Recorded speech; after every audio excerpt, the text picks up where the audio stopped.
नाम है हरिया, मैं काम करता हूँ बहुत बढ़िया, खाता हूँ खाना और रोज गाता हूँ गाना। अरे यार, आज तो बहुत देर हो गई। इस खतरनाक जंगल को देखकर तो मेरे हाथ पैर ठंडे हो गए हैं। अगर मैं वक्त पर गांव नहीं पहुंचा तो मालिक बहुत नाराज हो जाएंगे। तभी हरिया को एक आवाज सुनाई देती है। सुनिए हरु जी। अरे, ये आवाज किसने दी? तभी हरिया को सामने कुछ दूर एक औरत खड़ी दिखाई देती है। अरे भाई, ये औरत अकेली इतनी रात को इस जंगल में क्या कर रही है? चलकर पूछना पड़ेगा।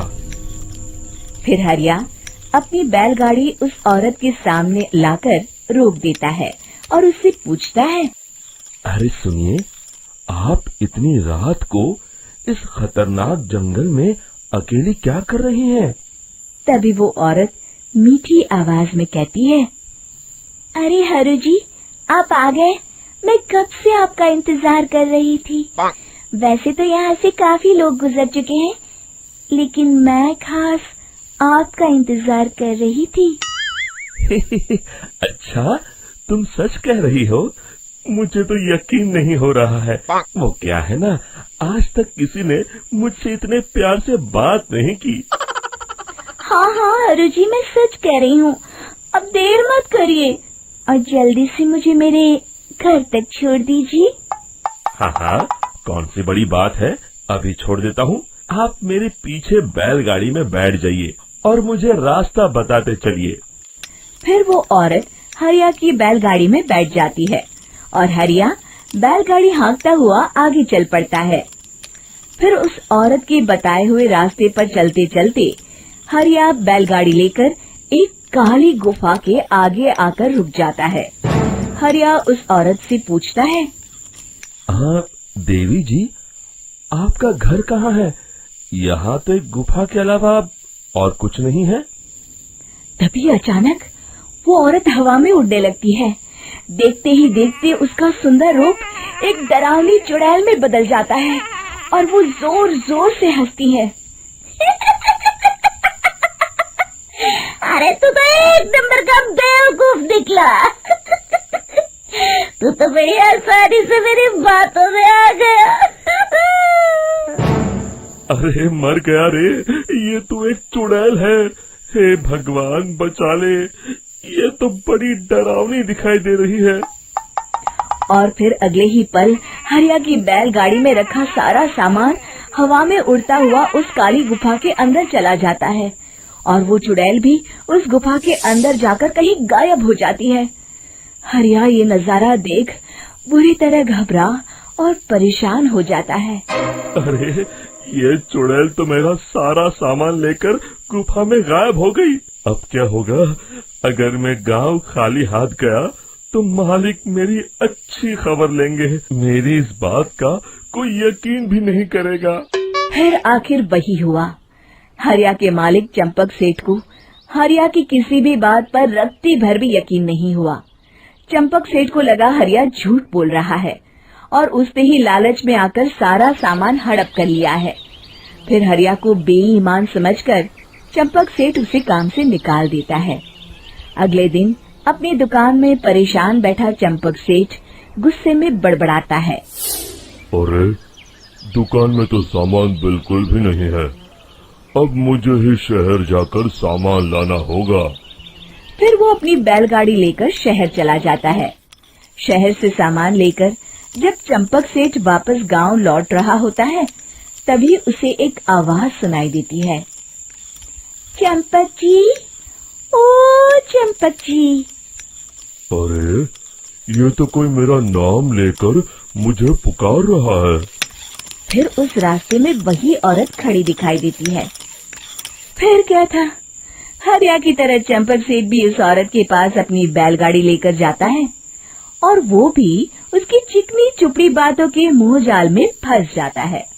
फिर चुड़ैल उसे भी अपनी गुफा तक ले जाती है और उसका सारा सामान लेकर गुफा में गायब हो जाती है। बेचारा चंपक सेठ लाचार होकर खाली हाथ गांव लौट आता है। फिर ये उस जंगल में रोज की बात हो जाती है। जो कोई भी शहर से कुछ लेकर गांव की तरफ लौटता, वो चुड़ैल उसे बेवकूफ बनाकर उसका सारा सामान लेकर गुफा में गायब हो जाती। एक दिन हरिया एक लकड़हारे को उसी जंगल की तरफ जाते हुए देखता है। फिर हरिया उसे रोकते हुए कहता है, अरे भाई, क्यों अपनी मौत को दावत दे रहे हो? मेरी बात मानो, आगे जंगल में मत जाओ, वहाँ एक बड़ी भयानक चुड़ैल रहती है। लकड़हारा हरिया की बातों को नजरअंदाज करते हुए कहता है, अरे भाई, मुझे पहले ही बहुत देर हो चुकी है, मुझे जाने दो भाई। शाम तक लकड़ियाँ काट कर शहर के बाजार में बेचना है। तुम अपनी ये कहानी किसी फुर्सत में बैठे इंसान को सुनाओ, मैं तो चला। इतना कहकर लकड़हारा वहाँ से आगे जंगल की तरफ चला जाता है। फिर अगले दिन गांव के मुखिया के घर के बाहर बहुत सारे लोग जमा हो जाते हैं। तभी हाथ में कुल्हाड़ी लिए खड़ा लकड़हारा कहता है, अरे मुखिया जी, अब आप ही हमें बचाइए उस जंगल वाली चुड़ैल से। हमारा सारा काम तो शहर से ही होता है। अरे मुखिया जी, उस चुड़ैल की वजह से तो मैं पूरी तरह बर्बाद हो गया हूँ। हम सबको मिलकर उस चुड़ैल का कोई इलाज करना पड़ेगा। तभी भीड़ में खड़ा वीरा कहता है, आप लोग चिंता मत करिए, कल से वो चुड़ैल किसी को नहीं लूट पाएगी। मेरे पास एक बहुत अच्छी तरकीब है। तभी चंपक सेठ उसका मजाक उड़ाते हुए कहता है, अरे तेरा नाम वीरा है तो क्या हुआ? तूने अभी उस चुड़ैल को देखा नहीं है? जाकर अपना काम कर, बड़ा आया। तब मुखिया जी कहते हैं, नहीं नहीं चंपक सेठ, मुझे लगता है हमें इस लड़के को एक मौका देना चाहिए।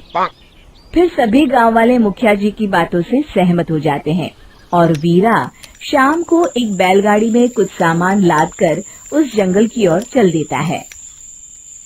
वीरा, ओ वीरा, कहाँ जा रहा है? तभी वीरा मुड़ के देखता है, वही चुड़ैल एक औरत के रूप में खड़ी है। अरे बहन जी, मैं आपको ही ढूंढ रहा था। देखिए, मैं आपके लिए क्या लाया हूँ। है? अरे वाह, तो खुद मेरे लिए इतना सामान लाया है। तू ही अकेला गांव में समझदार है। जरा देखो, मैं भी खोल के, बड़े भूख लगी है। जैसे ही चुड़ैल उस सामान पर से कपड़ा हटाती है, एक भगवान शिव की तेज रोशनी उसके अंदर मूर्ति से निकलती है और चुड़ैल अपने असली रूप में आकर जलने लगती है। अरे मैं जल रही हूँ, बचाओ! बचाओ! ओम नमः शिवाय! मर गई मैं! देखते ही देखते वो चुड़ैल राख के साथ उड़ जाती है और सभी गांव वाले भी वहां आ जाते हैं। शिक्षा बुराई पे सदा अच्छाई की ही जीत होती है।